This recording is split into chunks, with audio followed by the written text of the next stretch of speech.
With Healing Elements with another podcast. Today I want to talk about something that fills my whole soul with warmth and something that just inspires me and is just a great thing to flip on YouTube or search on Google for videos for, or catching an animal special on Animal Planet and you catch it and it's just amazing. So in general, I want to say this first, that I feel like love conquers all divisions. Love conquers all species.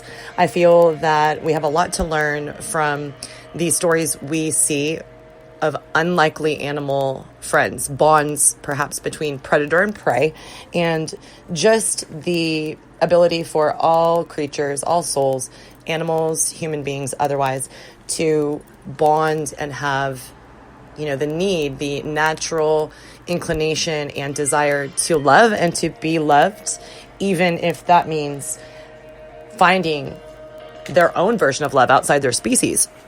And this is not to say about mating. This does not have to do with procreating in the animal kingdom. This is to do just with the way in which, again, our inclination, our soul's desire is to project love and to receive love. So I'm going to go ahead and just give you a couple of examples. Lately, last year or so, it's really fun for me and my girls and my son to sit around and look at YouTube videos of these unlikely animal friend bonds. And so I'm going to go through a couple of the ones that I watched or had heard stories of that just stood out in my mind. So the first one is interesting. It is about the Copybara. So the Copybara is indigenous to South America. It's the largest rodent in the world. It looks like a big guinea pig type of guy and really cute. And I wanted to talk about the Copybara first because the Copybara is known, and if you just type into the YouTube search bar, Copybara animal friends, you'll see there's a plethora of videos. The Copybara is known for literally having no lines of division with any species. So it is known to be the friendliest animal toward any other species, and it is in turn reciprocated. So it goes to show that when you open your heart or open the ability, the line to share information and share energy and share desires and intent, even if it is on an animalistic level, the other party then responds. And it's just beautiful because these videos show how bonded these different species of animals can get with the Copybara. And you can just see in the photos, not only is a Copybara content about snuggling and hugging and just really roosting and rubbing up on them, it is so apparent that these animals, different species, even turtles, are completely content and are surrounding themselves more and more, wanting to push in toward this Copybara who is showing them love and affection. So, the Copybara's innate, beautiful ability to make friends and bond and cuddle, to affirm this bond with many, many type of animals is beautiful.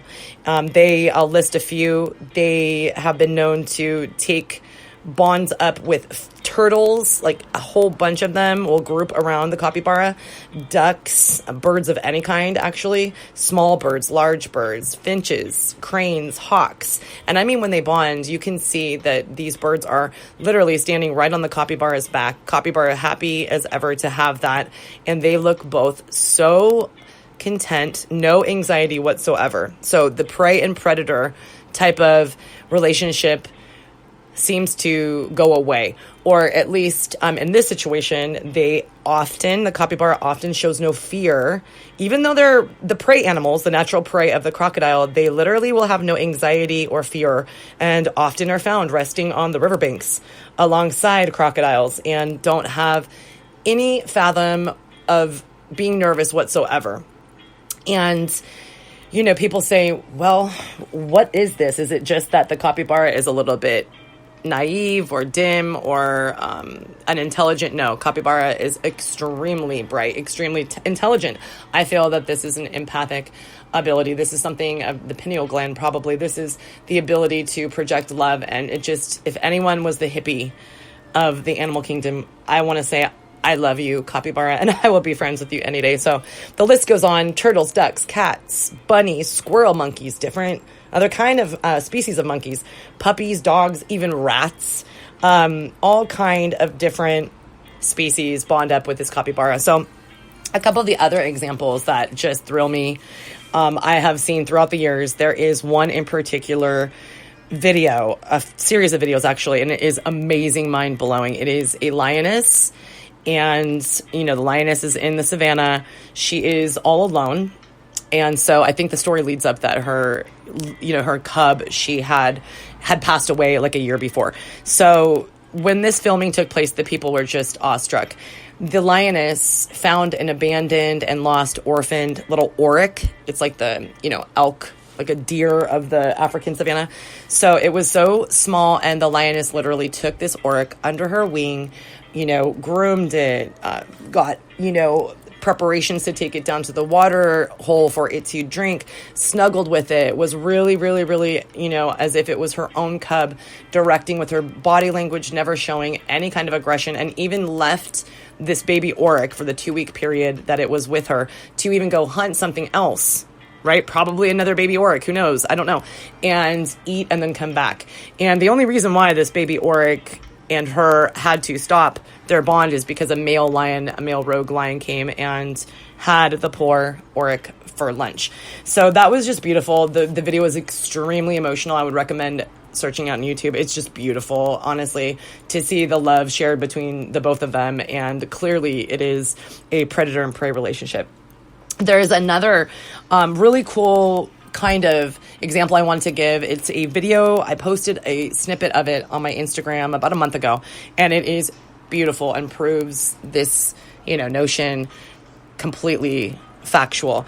It was this video, and, people were in a zoo, and they watched an orangutan come over, very, very worried, very sad looking, expressing anxiety and concern because a bird had fallen and somehow was into a pond that he could not get out of. So it was too deep of a, gorge for him to get out of the bank of the pond. And also, apparently, he could not fly. So this video is just so cute. And basically, this orangutan is obviously 200 pounds and can squash this bird. And he just looks so brokenhearted. He tries several times to go and get tools like little leaves or anything that he can to dip down into the water and to try to get this bird to latch on like a life raft.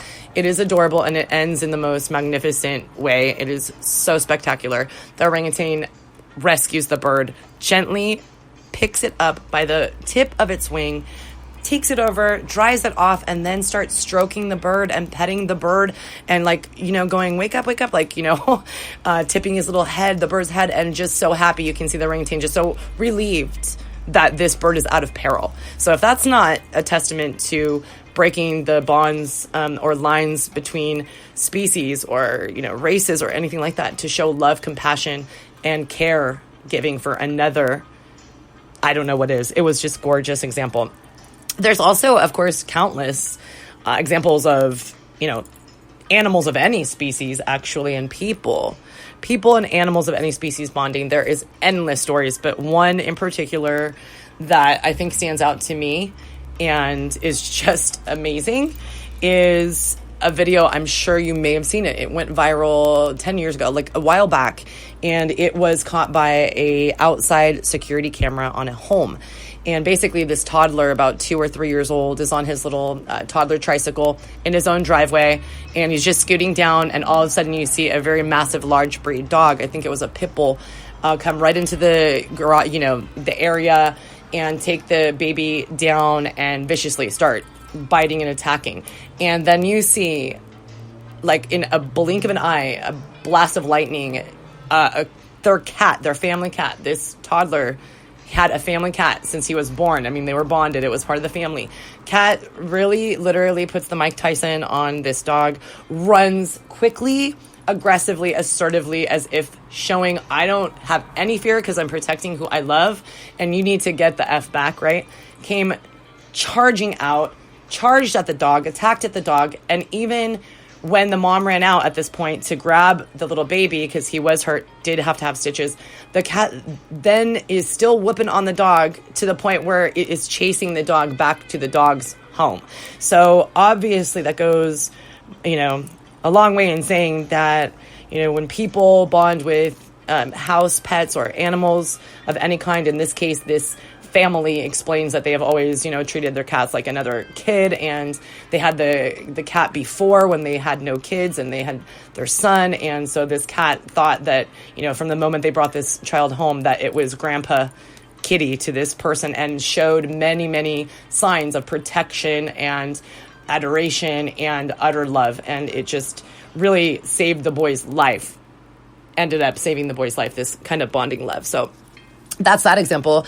There is a adorable compilation video that I saw this one on. It is about a squirrel raised from an infant and a very large dog. It's like those dogs that are the rescue dogs. I can't think of the name, but they're huge and they have long shaggy hair, and they have like that in the old cartoons, like the little barrel around their neck. Anyway, the squirrel, obviously the dog's so big, and usually squirrels, like squirrel from up, dogs will attack and sometimes eat or chomp on a squirrel, right? Well, from the moment they met, this, couple brought the squirrel home, and it was very ill, rehabilitated it, and it could not be let out to the wild for some reason. And this dog just literally looked like it had fallen in love for the first time, was whining to try to get into where the feeding area for the squirrel was, consistently just made it, clear to the owners that as soon as they possibly would come into contact, by this dog's mannerisms, the dog was saying, I got you. I have this squirrel's back. So they ended up, of course, becoming lifelong friends. And one of them, I think, ended up passing. And the other one literally went and had a depressed, event, a depressive experience, period of time, and would go to where the people buried the other in the backyard, like legitimately every day. And so it's just beautiful that humans can, those of us, I guess, who are able to accept the truth that animals are the same as us. They are spiritual. They have a soul, and they do remember. Elephants mourn the deaths of even their ancestors and come back to old bones. It is beyond me why people think that animals don't have the capacity to be empathic or sympathetic. So that was, that example is beautiful as well. There's also a video online, I think, my daughter showed it to me. It's about this Florida big cat rescue place. And there is an infamous couple. It is a tiger and a male lion. And they are as if they are a married couple, just spend all day long laying down next to each other, playing upside down, grooming each other, kissing each other, holding each other. It is adorable, amazing, and beautiful. And there is another heart-wrenching, gripping story. I think it is an entire video of like 30 minutes of this story. It is a donkey and a goat, but this is just not an ordinary story. It is so sad because the donkey and goat were on a property that they had to be removed from because they weren't being cared for properly. So they took them and they had to actually separate them. And it took the people who had the donkey and the goat separated a while to figure out that the goat and the donkey were refusing to eat because they had been taken away from each other. And so they both literally were about, this is so dramatic but true story, they were about to starve themselves to death. Somebody along the way figured it out and said, wait, I wonder if because they were with each other at this property all alone in this, crappy situation, malnourished and everything, and they had just each other, I wonder if it's that they miss each other. So, it was just like one of those fairy tale reunions. Sure enough, it was that. They put the donkey and goat together. They were so elated. Their mannerisms immediately changed. They were up walking around. They went to their food bowls at the same time. And ever since then, they kept them on the same property. And in this video, they almost are synchronized in their steps. They eat together, sleep together, everything, you name it, together. So guys, I just wanted to speak on that and give anybody a little bit of, some positive affirmations in the way of animal kingdom stuff, which I love. So I just appreciate you guys listening to these podcasts. I'm having a really good time. I adore it. Trying to find ways of getting the podcast out and listened to more efficiently, but uploading to YouTube seems to be an effective way to get some of these out to people. So I appreciate all of you guys listening. I really send all my love, and hopefully you enjoyed some of these stories that I reflect on a lot, just proving the power of love.